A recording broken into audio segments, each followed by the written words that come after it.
Hello बच्चों, कैसे हैं आप? आशा करती हूँ आप सभी स्वस्थ होंगे। बेटा, आज हमारी डीओई की वर्कशीट 2 सब्जेक्ट की आई है, हिंदी और ईवीएस की। तो आज हम दोनों वर्कशीट करेंगे। सबसे पहले देख लेते हैं, डेट है आज 1 फरवरी 2021, 1 फरवरी 2021 और डीओई द्वारा दी गई वर्कशीट नंबर 158। अभी हम ए कर रहे हैं, इसके ख़त्म होने के बाद हम बी पार्ट करेंगे जो कि ईवीएस का है। ये है हिंदी की वर्कशीट और कक्षा 3 के लिए, जो कि रिमझिम का पाठ है, जब मुझको सांप ने काटा, उसी से संबंधित आज की हमारी 158 ए वर्कशीट है। यहाँ पर आपको अपना नाम, यहाँ शिक्षक या शिक्षिका का नाम लिखना है। पुनरावृत्ति कार्यपत्रिका, यानी कि अभी तक हमने जो काम किया है बेटा उसका अभी हम रिवीजन करेंगे।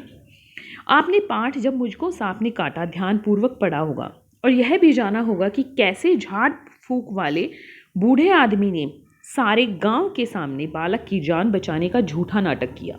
चलिए अब देखते हैं कि हमने पाठ से और क्या क्या सीखा। प्रश्न 1, बच्चों पाठ से लिए गए निम्नलिखित वाक्यों को बोलकर पढ़िए और जिस क्रम में ये पाठ आए हैं उसके आधार पर इनकी क्रम संख्या लिखिए। उदाहरण के लिए जो वाक्य पाठ में पहले आए हैं उसके आगे 1 लिखा है और बाकी वाक्यों की क्रम संख्या भी खाली बॉक्स में भरिए। तो बेटा जब आपको कहानी पता है तो उसके अनुसार हम इसको लगा लेते हैं। सबसे पहले क्या है, शाम को खेलते समय बालक को बर ने काट खाया। नाना जी झाड़ फूंक करने वाले बूढ़े आदमी को बहुत से उपहार भी दिए नाना जी ने। सांप का नाम सुनकर नानी डर गई और जोर से चिल्लाने लगी। बालक ने खेलते हुए अहाते में एक छोटा सा सांप रेंगते हुए देखा। नाना नानी ने समझा कि उसे सांप ने काटा है और वे तुरंत उसे झाड़ फूंक वाले आदमी के पास ले गए।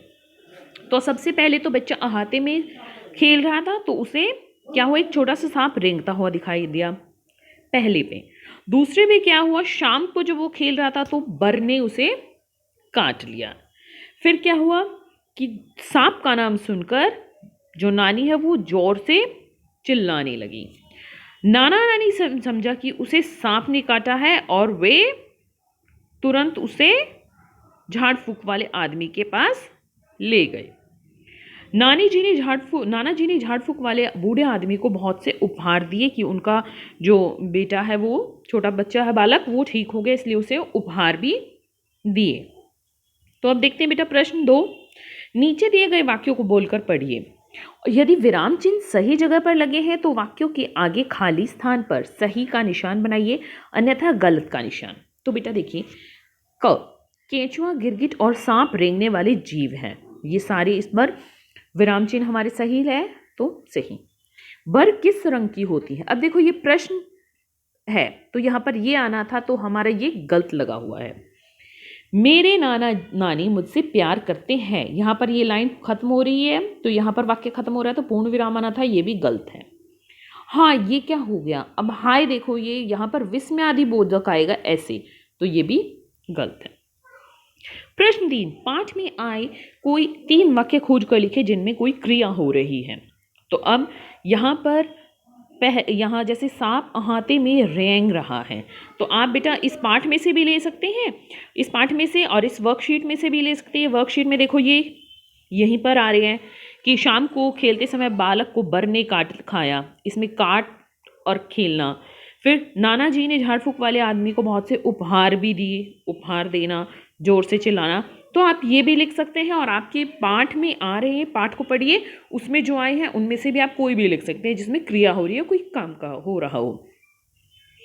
अब प्रश्न 4 है, नीचे दिए गए शब्द जाल में से रेंगने वाले जानवरों के नाम खोजिए और रोचक तथ्यों को बोलकर पढ़िए। रेंगने वाले जीवों से जुड़े कुछ रोचक तथ्य। देखो, सांप के कान नहीं होते, वह बीन की धुन सुनकर नहीं नाचता, अपितु वह बीन बजाने वाले सपेरे से डरकर अपना फन फैलाता है और हमें लगता है कि वह झूम रहा है। और बेटा सांप के कान नहीं होते, जो वाइब्रेशन ज़मीन में होती है उसको वो महसूस करता है। गिरगिट अपनी त्वचा का रंग बदल सकता है, वह अपनी दोनों आँखों को एक ही समय में अलग अलग दिशाओं में घुमा सकता है। ठीक है, अगर ये हरे किसी पत्ते पे तो हरा रंग बदल लेता है ताकि हमें दिखे ना, पीले पे जाएगा तो पीला रंग बदल देता है, यह कोई भी रंग बदल सकता है। कुछ कछुए 150 साल से ज़्यादा साल भी जीवित रहते हैं। और ये क्या होते हैं, इनकी खोपड़ी जो है सिर एक वो होती है ना, एक बड़ी सख्त सी त्वचा होती है ऊपर, ठीक है, वो जब भी कोई इनको मुसीबत लगती है तो उसमें अपना सिर और अपने पैर हाथ इसमें डाल लेते हैं ताकि वो बहुत टूटती नहीं है। वो चाहे अगर कछुए के ऊपर कुछ भी मारो वो टूटती नहीं है, इतनी कठोर होती है वो इनकी त्वचा ऊपर से। 4, छिपकली और सांप के लिए भी जीभ का प्रयोग करते हैं। अब देखो बेटा, ये है मगरमच्छ, इसमें पहले ही इन्होंने लगाया हुआ है। सांप, छिपकली और केंचुआ, गिरगिट, ठीक है, ये इसमें है। और आप देख लीजिए, और कोई मुझे नहीं दिख रहा, आपको अगर दिख रहा है तो आप उसे लगा सकते हैं, यहाँ पर मार्क कर सकते हैं। प्रश्न 5, कहानी में नाना जी ने झाड़ फूक वाले आदमी को बहुत सारी चीज़ें भेंट में क्यों दी होंगी। अब देखो, जो नाना जी के अनुसार तो जो बालक है उसको झाड़ फूक वाले आदमी ने ही ठीक किया होगा। तो जब हम बीमार होते हैं और डॉक्टर के पास जाते हैं और डॉक्टर हमें ठीक कर देता है तो हम उसको भी तो बोलते हैं कि धन्यवाद डॉक्टर।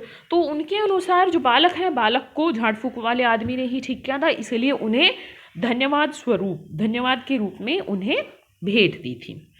इसके साथ आपको बेटा रिमझिम का 118 और 124 नंबर पेज करना है। देखते हैं कौन से हैं।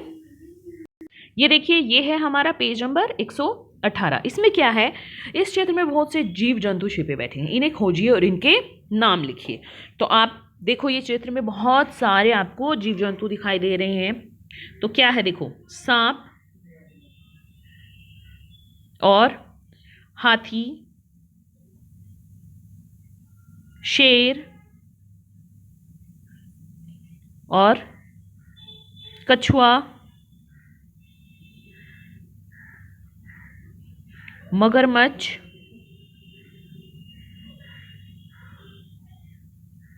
और आपको क्या दिखाई दे, जिराफ और अगर आपको कोई और भी जानवर इसमें दिख रहा है तो आप उसका भी नाम लिख सकते हैं। आगे देखते हैं बेटा, ये है हमारी 124वीं वर्कशीट, ठीक है, तो इसको भी आप करना है। देखिए, चलते हैं, इसमें क्या है। प्रश्न 9, सही उत्तर के सामने टिक लगाना है आपको। बालक ने अपने हाथे में किस जीव को रेंगते हुए देखा। तो आपको इसके ऑप्शन रीड करके ठीक से उसका उत्तर लगाना है। जैसे केंचुआ देखा, सांप देखा, चींटी देखी, छिपकली देखी, क्या देखा। तो हमें दिख रहा है कि इस कहानी में क्या है, उसने सांप रेंगता हुआ देखा था, तो हम इस पर टिक लगा सकते हैं। और बालक ने नारियल के खोल में का मुंह किससे बंद कर दिया था, किससे बंद कर दिया था, वो आप कहानी रीड करेंगे तो आपको पता चलेगा कि पत्थर से बंद किया था, पत्ते से बंद किया था, ढक्कन से बंद किया था या कपड़े से बंद किया था। प्रश्न 3, बर ने बालक को किस अंग पर काटा, गर्दन पर, उंगली पर, चेहरे पर, कमर पर, किस पे काटा था।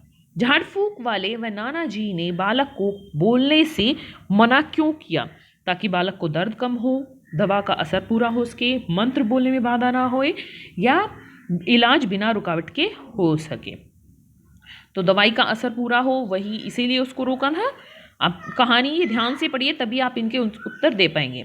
नाना जी ने झाड़ फूक वाले को किस बात पर बहुत सारी चीज़ें दी, सांप को पकड़ने पर, झाड़ू लगाने पर, बर को पकड़ने पर, बालक की जान बचाने पर।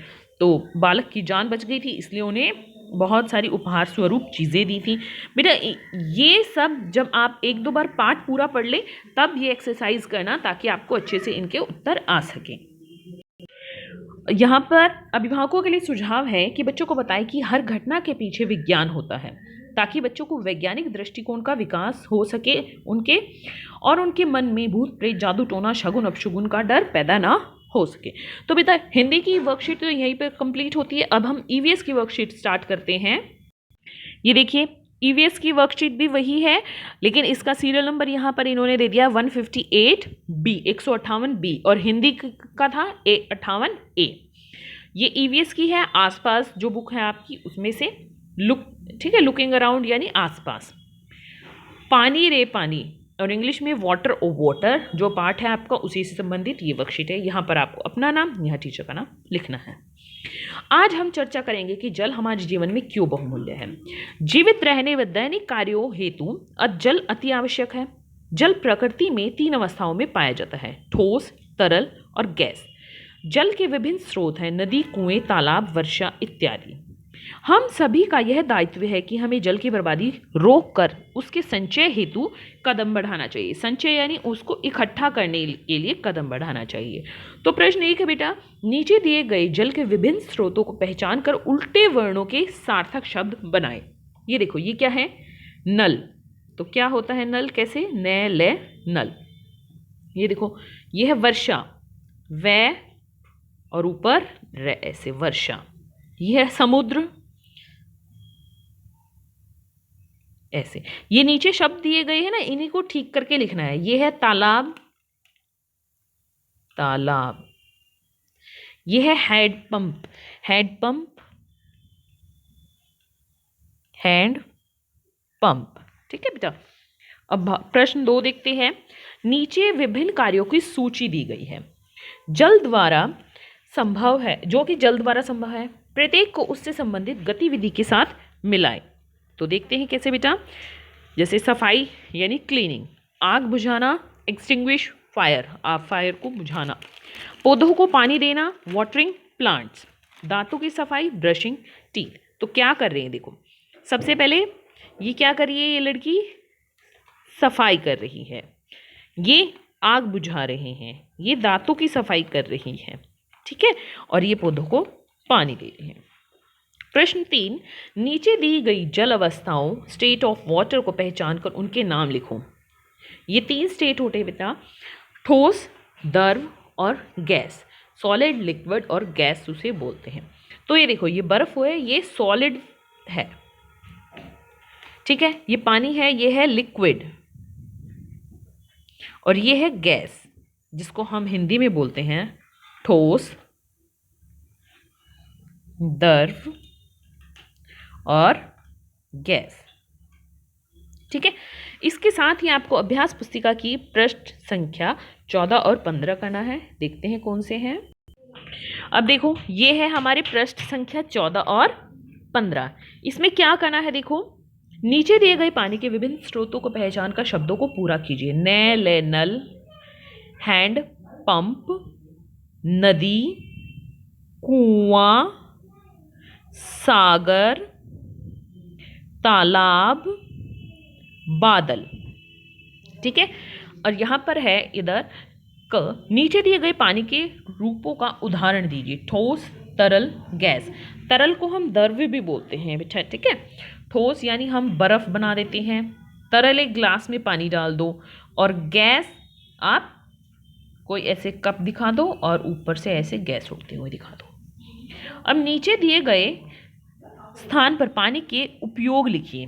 तो क्या क्या उपयोग हम करते हैं देखो, नहाना और नहाना, पीना, खाना बनाना, ठीक है, सफाई करना और कपड़े धोना, और क्या क्या लिख सकते हैं बेटा आप,